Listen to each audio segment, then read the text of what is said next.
जो double engine की सरकार एक इंजन लोगों को, गरीब लोगों को रौंद रहा है, दूसरा इंजन गरीब लोगों का हक लेके भाग रहा है। जल जमाव दिखाते हैं और कहीं पे देखते हैं अगर यदि किसी को आवास नहीं है, वे भूमि को उनको भूमि नहीं दिया जाता है, मकान बुलडोजर से तोड़वा दिया जाता है।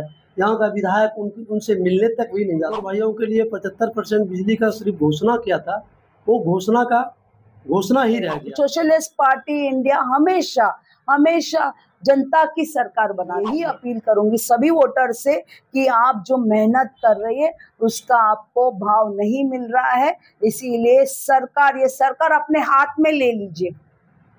आपके बीच में जो पला बड़ा है उसको आप जिताइए ताकि ये सरकार आपकी सरकार बने, ये किसी भी इसकी सरकार ने। पार्टी इंडिया हमेशा हमेशा जनता की सरकार बनाती है।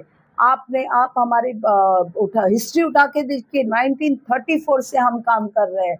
जब जब आपत्ति आई है लोगों ने हमें याद किया है। इमरजेंसी के वक्त लोगों ने जयप्रकाश नारायण जी को याद किया था। जब जब आपत्ति आई है हमें याद किया है, हम खड़े हुए और जनता का सहयोग से हमने बदलाव लाया है। इस बार बदलाव की जरूरत है, आप सिर्फ बदलाव लाइए और कुछ इस समस्या का हल नहीं हो सकता। जनता के बीच जा रहे हैं, विधायक हर समय हर जगह से मिलता है कि यहाँ विधायक जी जो है 5 साल में एक बार भी नहीं आए, तो हमें सुनाते हैं सब, रोड नहीं बन रहा है, नाला नहीं बन रहा है, बच्चे के पढ़ने का स्कूल नहीं है।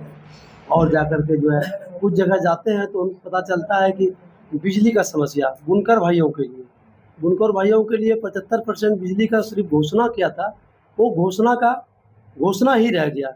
और मेरे ऊपर कर्ज गिर रहा है, तो कर्ज गिर रहा है तो भाई किसी दिन वो मेरा ज़मीन भी खरीद लेंगे, क्या जब्त कर लेंगे। अभी यहाँ पे क्या है, बालिका के लिए स्कूल नहीं है, कोई एम्बुलेंस नहीं है पहुँचाने वाला, कोई किसी का रास्ता में मृत्यु हो जाती है, कोई महिला को रास्ता में ही दर्द से बेचैन रहते हैं, ग्रसित रहते हैं, वो हॉस्पिटल जाने के लायक नहीं रहते हैं। ऐसा सब समस्या आता है। जाते हैं तो कोई वार्ड जाते हैं तो नाला दिखाते हैं, कहीं पे देखते हैं जल जमाव दिखाते हैं, और कहीं पे देखते हैं अगर यदि किसी को आवास नहीं है, वे भूमि को उनको भूमि नहीं दिया जाता है, मकान बुलडोजर से तोड़वा दिया जाता है। यहाँ का विधायक उनसे मिलने तक भी नहीं जाते। तो ऐसा समस्या देखने को मिल रहा है और ऐसा हमें लग रहा है कि इस बार जनता जो है बदलेगी और हमें सदन भेजने का काम करेगी।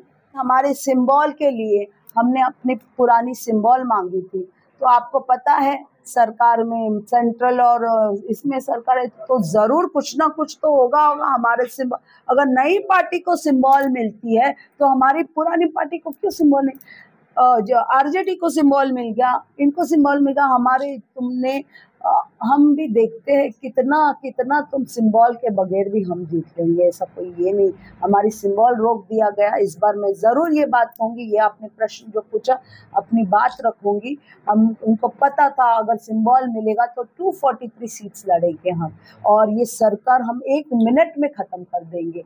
तो हमको सीमित रखने के लिए हम अभी 12 ही सीट लड़ रहे, उसमें से हमारी एक महिला का सीट था, ये आशा वर्कर का सीट था, वो भी आशा वर्कर का फॉर्म रिजेक्ट किया गया।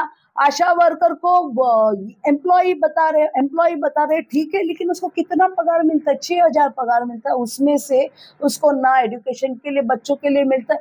वो कौन सी सरकारी ऑफिसर बन जाएगी? सरकारी ऑफिसर वालों को इलेक्शन नहीं लड़ सकते, ये कानून है, ये मैं भी जानती हूँ। लेकिन आशा वर्कर को जो तुम कुछ भी नहीं देते, ऐसा हमारा एक फॉर्म रिजेक्ट हुआ, उस पर भी हम आंदोलन करेंगे। महिलाओं के लिए हक नहीं देना चाहती है सरकार, और हमारे संजय भाई बहुत काम करते महिलाओं के लिए, एजुकेशन के लिए काम करते। संजय भाई भी अब बात कीजिए। हाँ, मैं विद्या नाइक, मैं राष्ट्रीय सचिव हूँ सोशलिस्ट पार्टी इंडिया की। तो यहाँ पे आप देखिए 10,000 रुपया उनको जो दिया है, उन्होंने क्या किया, बोला है कि आपको बिजनेस आप इससे कीजिए। अच्छा, 10,000 रुपया जब भी आप दे रहे हैं तो आप बिजनेस कीजिए, ये कीजिए, वो कीजिए, कैसे बोल सकते हैं? इसका मतलब वो 10,000 रुपया जो आपके अकाउंट में डाल रहे उस पे वो इंटरेस्ट आगे जरूर लेंगे। उन्होंने बोला 10,000 रुपये आप देंगे तो आगे आपको भी मिलेगा, ऐसे बोला है। आप गौर कीजिए, एक एक शब्द पे गौर कीजिए। ये जो सरकार, उनको लगता है जनता को पता नहीं चलता है, लेकिन अगर आपने दिया है तो दे दीजिए और भूल जाइए ना, हमारा ही पैसा है ना, आपने कहाँ से दिया, हमारा ही टैक्स। महंगाई इतनी बढ़ गई है कि हम अनाज तक नहीं खरीद सकते, तो 10 रुपया दिया तो क्या मेहरबानी, 10,000 रुपये दिया तो मेहरबानी कर दिया, हमारे ही पैसा हमारे अकाउंट में डाल के उसी पे इंटरेस्ट लेके ये लोग सरकार चला रहे हैं। बोल रही है उसमें किसी भी प्रकार का इंटरेस्ट नहीं लगेगा, ना ही वो पैसा वापस। हाँ, वो इलेक्शन होने के बाद में जो मुखौटा बदल जाता है उसका क्या।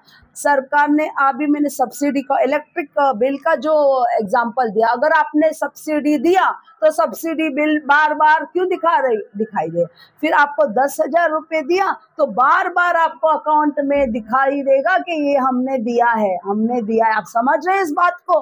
तो वही वाला जो जुमला हो गया, अगर दिया है तो दे के आप भूल जाइए, वापस अकाउंट में क्यों दिखा रहे। तो यही होगा, इस बार भी यही होगा। भागलपुर में अगर मोदी जी खुद आए हैं, मतलब मैं भागलपुर की जनता को कहूंगी अपने जमीन बचाइए। ये सरकार आपकी जमीन के पीछे, क्योंकि हर जगह जहाँ इनके दोस्तों को वो जो लेके आते हैं वो पूरे जमीन निकाल के लेके जाते हैं। उनको लगता है टेक्सटाइल जो काम करने वालों की जमीन की क्या जरूरत है, उनको तो कहीं भी शिफ्ट करके लोग ऐसे करेंगे तो क्या करेंगे आप क्या करेंगे। आपका इतना बाकी है ये बोल के, अगर आपको दूसरी जगह पे शिफ्ट करेंगे तो क्या करेंगे आपको, क्योंकि आपको लिखित कुछ नहीं दिया है। लिखित देंगे, और जैसे कोरा, हमारे महाराष्ट्र में भी हम 7-12 कोरा कोरा कोरा करो बोल रहे हैं, सभी जगह पे ये सरकार जहाँ जहाँ है। मैं महाराष्ट्र से हूँ, महाराष्ट्र से आई हूँ, राष्ट्र सचिव हूँ सोशलिस्ट पार्टी का। जो सरकार ये वादे करके मुखर जाने का, इनका तो क्या बताओ, इनका तो रिकॉर्ड ब्रेकिंग है। गिनीज बुक में इनका नाम जाने वाला है। जो वादा करता है वो भूल जाता है, वो तोड़ देता है। रिकॉर्ड होगा इस सरकार का, जितने वादे उन्होंने किया है आज तक एक भी वादा निभाया नहीं है। हमारे संजय यादव जी यहाँ बहुत अच्छा काम करे, ये टेक्सटाइल लूम इंडस्ट्री इसमें ही काम करें। इन लोगों की जो हमारे गरीब जनता है, जो स्किल वर्कर्स है, उनके बीच में 1-2 समस्या नहीं, बहुत समस्या है। इनके बच्चों को एजुकेशन नहीं है, इनके स्वास्थ्य के लिए काम कर रहे। सरकार क्या सब्सिडी देने से सब मामला हल हो जाता है क्या। स्वास्थ्य को कौन देगा, हॉस्पिटल कौन बनाएगा, सड़क कौन बनाएगा, बच्चों को एजुकेशन कौन देगा। बड़े बड़े भाषणों से यहाँ पे कुछ नहीं होने वाला है। तो महंगाई एक तरफ बढ़ा रहे, तेल का भाव कितना हो गया, पेट्रोल का भाव कितना हो गया। कोरोना में जो यहाँ के बहुत सारे टेक्सटाइल वर्कर्स मुंबई में भी काम करते हैं, भिवंडी, वहाँ सब जगह पे, वो जो चल के आए, उनके पाँव में छालों का हिसाब कौन देगा। मोदी जी, उसका हिसाब देना पड़ेगा, इसी इलेक्शन में देना पड़ेगा। तुम किसी को भी लेके आओ, बैसाखी बना के किसी को भी लेके आओ, लेकिन ये जो जनता है वो इस बार ये जो धरती माँ जो बोल रही है उसको वो सुनेगी, किसी और की बात नहीं सुनेगी। भागलपुर एक बहुत सेंसिटिव ये विधानसभा है। इस विधानसभा में सभी की रुचि क्यों है, आपने आज देखा 6 नवंबर को मोदी जी खुद आए थे। तो यहाँ पे भागलपुर के नजदीक ही आपको पता है 1-1 रुपए में जैसे चना बेचते हैं, कभी चाय वाला कहते हैं, तो अभी तो चना वाला बन गया, 1 रुपया में जमीन बेच दिया। तो ये सब बेचते बेचते वो भागलपुर पे भी नजर डालेंगे। यहाँ पे जो टेक्सटाइल इन लूम्स टेक्सटाइल के जो वर्कर्स है वो सब भी पूरे भागलपुर में बसे हुए हैं। बहुत गरीब लोग हैं, मेहनती लोग हैं और स्किल वर्कर्स है। ये जो लूम वर्कर्स के लिए 2016 पे एक एक्ट बना था इनको सब्सिडी देने का, तो सब्सिडी नाम के लिए दिया। अभी भी बिल अगर हमने देखेंगे तो उस पर सब्सिडी अमाउंट तक बाकी, जो मतलब एक बिल में, आपको छोटा सा एग्जांपल देती हूँ, एक बिल में अभी भी 80,000 बाकी है, ऐसे बिल देते हैं और उनको बोलते कि अभी का आप भर दो। म्हणजे लिखित रूप में आपको कुछ भी नहीं दे रहे ये लोग, और वो क्या करते हैं, सब्सिडी पे इंटरेस्ट। आज तक कोई भी सरकार सब्सिडी पे इंटरेस्ट लगाने वाला सरकार तो यही पलटू सरकार मैंने देखा है। कोई सब्सिडी पे इंटरेस्ट नहीं लगा दिया। अब एक तो पीएम आवास योजना यहाँ तक पहुंची ही नहीं है।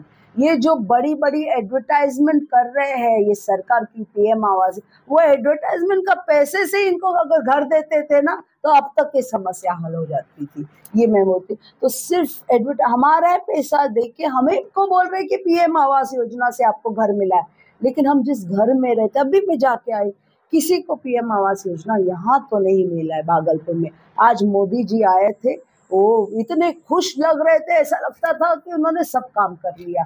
लेकिन बिहार की जनता का जो दुख है वो मैं देख पा रही, सोशलिस्ट पार्टी देख रही। ये सरकार जो डबल इंजन की सरकार, एक इंजन लोगों को, गरीब लोगों को रौंद रहा है, दूसरा इंजन गरीब लोगों का हक लेके भाग रहा है। ये दिख रहा है इस भागलपुर में।